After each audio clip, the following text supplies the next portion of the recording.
Hello, welcome. My name is Rick. This is Star Wars Forever, home to all Star Wars fans of all genres, of all ages.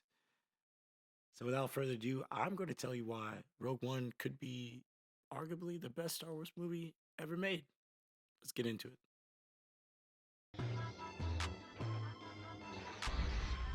So, Rogue One, Kathleen Kennedy's Rogue One. I'm not the biggest fan of Kathleen Kennedy, and because, like a lot of other Star Wars fans, it's because of Last Jedi. Rian Johnson should have never directed that movie. Let's go in the air by saying that.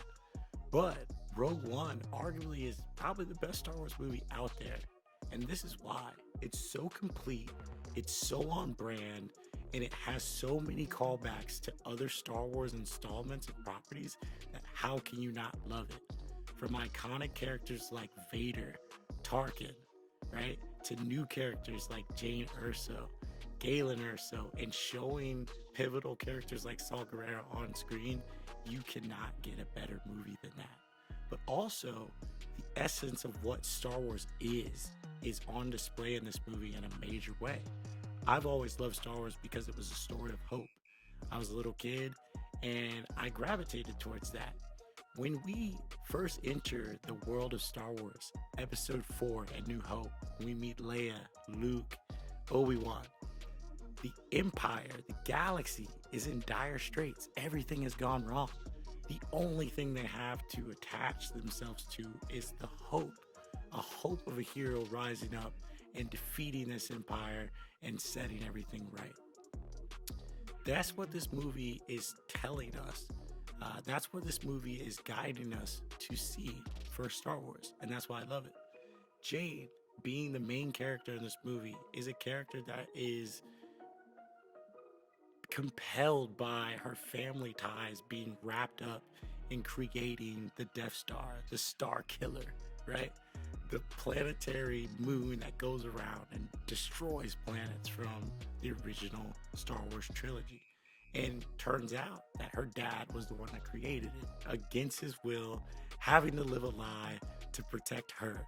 And guess what? She comes all the way full circle around to being the freedom fighter that she was always meant to be, teaming up with rebel leaders like Saw Gerrera, Mon Mothma, and Bain Organa, and getting it done, right?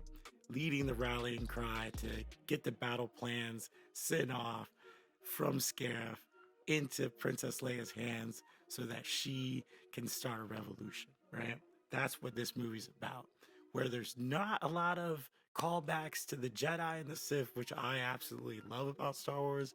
There's rarely any lightsaber scenes until the end where Vader just mops everybody up before losing the message right before he has to board in episode 4.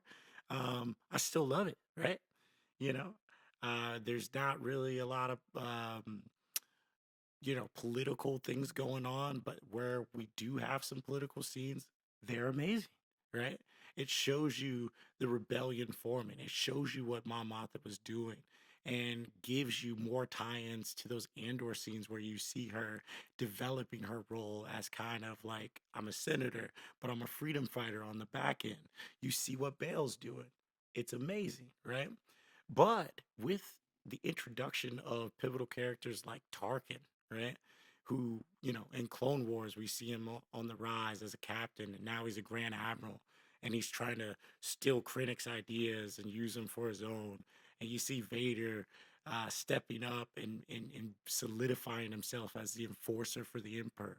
And, every time you see him, he's trying to enforce something or he's trying to uh, show how powerful he is and what his role is in the new empire. So amazing. Cassian, just the duality in his character arc was amazing, where you have an intelligence officer, if you would, having to show, hey, I'll get this done, but I might have to kill a couple people. That's cool, right? To the other members that were introduced in Rogue One, and you're wondering, like, oh man, this is a Star Wars movie. Why don't we care about these characters that much? Oh, they're gonna kill them all.